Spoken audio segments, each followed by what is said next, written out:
호세아는 하나님의 언약을 파기한 북이스라엘이 하나님의 심판을 받아 멸망할 수밖에 없음을 자신의 가정을 통해 보여주고, 그럼에도 불구하고 이스라엘을 향한 하나님의 사랑은 이스라엘을 포기할 수 없는 애끓는 사랑임을 말함으로써 하나님의 사랑의 위대한 승리를 보여주기 위해서 기록되었습니다. 저자는 호세아입니다.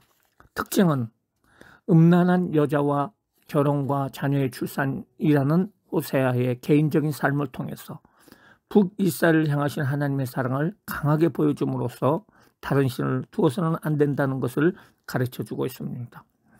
하나님께서는 이스라엘 백성들에게 요구하시는 것이 진실, 인애, 하나님을 아는 지식과 같은 하나님과의 언약관계에서의 충실성임을 보여주고 있습니다. 하나님을 배반한 이스라엘 백성들에 대한 하나님의 심판과 계속되는 하나님의 사랑의 마음이 잘 드러나 있습니다. 내용으로는 1장서부터 3장까지는 바로 이스라엘 죄악과 하나님의 신실한 사랑을 보여주는 호세의 결혼 생활에 대해서 얘기를 하고 있는데요. 고멜과의 그 결혼과 세 자녀, 그리고 이스라엘의 회복, 죄와 심판, 하나님의 회복의 역사, 타락한 아내의 구속, 그리고 4장서부터 14장까지는 신실하지 못한 이스라엘에 대한 심판과 끊을 수 없는 사랑에 대해서 얘기를 해주고 있습니다. 이스라엘의 죄의 원인은 우상 숭배에 대한 거고요. 또한 이스라엘 지도자들에 대한 그 경고라고 할 수가 있습니다. 그리고 이스라엘의 타락과 심판에 대해서 나오고 있고요. 죄 지은 이스라엘을 향한 하나님의 변치 않는 불변의 사랑, 그리고 이스라엘의 죄와 심판, 회개의 촉구와 회복의 약속에 대해서 말해주고 있습니다. 큰 첫 번째로 이스라엘의 죄악과 하나님의 신실한 사랑을 보여주는 호세의 결혼 생활에 대해서 우리가 알아보도록 하겠는데요. 첫 번째, 호세의 결혼과 이스라엘의 죄악에 대해서 말해주고 있습니다. 호세아의 아내와 세 자녀. 호세아는 하나님의 명령에 순종하여 음란한 고멜이라는 여자와 결혼을 해서 아내로 맞이하여 음란한 세 자녀를 낳습니다. 이스라엘의 죄악과 비극, 하나님의 심판을 말하기 위해서입니다. 그 세 자녀의 이름은, 아들의 이름은 이스르엘입니다. 하나님이 흩으신다는 뜻입니다. 딸의 이름은 루하마인데 국률의 여김을 받지 못했다는 것인데, 루하마가 국률의 여김을 받았다는 것에 대한 반대의 루하마. 아들의 이름은 로암미. 암미라는 것은 내 백성이라는 뜻인데, 로암미는 내 백성이 아니라는 뜻입니다. 그래서 그 아들의 이름은 하나님이 흩으셨다. 딸의 이름은 또 긍휼히 여김을 받지 못한다. 그 밑에 아들의 이름은 내 백성이 아니다라고 말해주고 있습니다. 이스라엘의 회복. 하나님의 심판 이후에 이스라엘의 자손은 하나님의 아들이 되고, 유다 자손과 이스라엘 자손이 한 우두머리를 세우고 연합하여 번성하여 암미 루하마라고 불리게 된다고 말해주고 있습니다. 죄와 심판입니다. 하나님께서는 바알 숭배 물든 이스라엘을 고발하시며 그들의 음행을 제거하지 않으면 심판하실 것을 말씀하십니다. 하나님의 회복과 역사입니다. 하나님께서 범죄한 이스라엘을 계속해서 사랑하셔서 위로하고 포도원을 주시며 풍성한 축복으로 응답하시고 다시금 그들을 하나님의 백성이라 하실 것입니다. 타락한 아내의 구속. 이스라엘의 타락은 남편을 두고 가늠한 여인과 같다고 말해주고 있어요. 호세아는 하나님 명령에 의해 바람난 아내 고멜을 값비싼 대가를 치르고 다시 데리고 오게 됩니다. 큰 두 번째, 신실하지 못한 이스라엘에 대한 심판과 끊을 수 없는 하나님의 사랑에 대해서 4장서부터 14장까지 말해주고 있습니다. 첫 번째, 이스라엘의 죄와 심판입니다. 우상 숭배에 대한 심판입니다. 이스라엘 땅에는 진실도 없고 인애도 없고 하나님을 아는 지식도 없어 율법과 하나님을 버리고 음행하여 심판을 받게 됩니다. 이스라엘의 지도자들과 백성에 대한 경고입니다.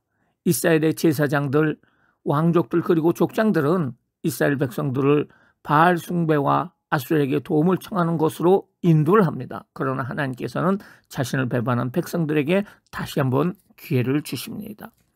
회개의 노래입니다. 이스라엘 백성들은 여호와를 알자, 힘써 여호와를 알자 하면서 노래를 하면서 일시적으로 회개하는 모습을 보입니다. 두 번째, 이스라엘의 타락과 심판입니다. 이스라엘에 대한 하나님의 고발이에요. 호세아는 이스라엘의 회개가 지속적이고 진실하지 못하다는 것을 지적하시고, 그 시대의 왕들이 대부분 암살당하였던 것은 그들의 거짓과 도둑질, 노략질 등의 죄악 때문이라고 분명히 밝히고 있습니다. 호세아는 이스라엘이 애국과 아수르에게 의존하고 하나님께 돌아오지 않으므로 패망하고 조롱거리가 될 것임을 선포합니다. 심판과 선포. 이스라엘은 바알과 우상을 만들어 숭배하였으나 전쟁에서 패배로 우상도 파괴되고 다시 애굽으로 피신하지만은 죽게 되는 운명에 처하게 된다고 말씀하시고요. 이스라엘의 지도자들이 먼저 부패하였기 때문에 이스라엘의 멸망은 돌이킬 수 없게 된다는 것입니다. 열매 맺지 못하는 이스라엘에 대한 거듭된 회개 촉구. 하나님께서는 이방인의 노예로 전락한 이스라엘 백성들에게 다시금 회개하여 공의를 신고 인애를 거두고 여호와를 찾을 것을 공고하십니다. 세 번째, 죄 지은 이스라엘을 향한 하나님의 불변의 사랑입니다. 변함없는 하나님의 사랑. 우상을 숭배한 이스라엘은 결국 아수르의 지배를 받게 되는 심판을 받습니다. 그러나 하나님은 자신의 백성들에 대한 불타는 사랑으로 그들을 완전히 멸망시키지 않으십니다. 네 번째, 이스라엘의 죄와 심판입니다. 이스라엘의 신실하지 못함의 원형인 야곱입니다. 에브라임은 거짓으로, 유다는 정함이 없이 하나님께 대하고 아수르와 계약을 맺고 기름을 애굽으로 보낸 그들의 행위대로 보응하십니다.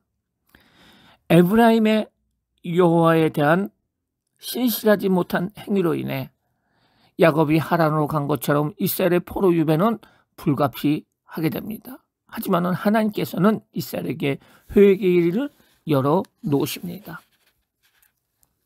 피할 수밖에 없는 멸망.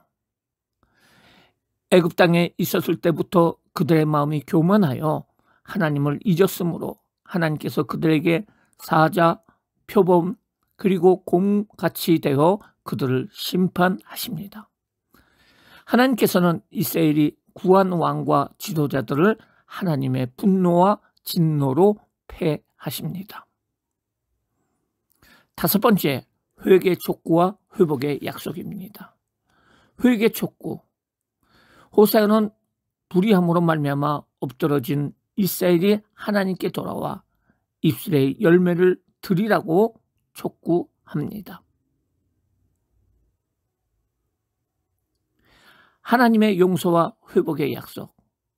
하나님께서 이스라엘의 반역을 고치시고 그들을 기쁘시게 사랑하십니다. 이스라엘 향한 하나님의 사랑의 표현으로서는 이슬, 푸른 잣나무, 감람나무, 레바논 백향목, 곡식, 포도나무, 레바논 포도주로 표현되고 있습니다. 호세아의 적용과 실천입니다. 우리의 마음의 묵은 땅, 강박한 마음과 습관 등을 기경하기 위한 요소들은 무엇이 있습니까? 하나님께서는 이스라엘 백성들에게 입술의 열매를 주께 드리이다 라는 고백을 듣기를 원하셨습니다. 진정으로 우리의 삶에서 하나님 앞에서 신실한 고백의 시간을 드리고 있습니까? 순결함은 성적인 차원에서 머무는 것을 의미하지 않습니다. 하나님과 영적인 순결함이 될 때에 우리의 지정의가 바로 세워지는 것입니다. 이상으로 호세아에 대해서 알아보았습니다.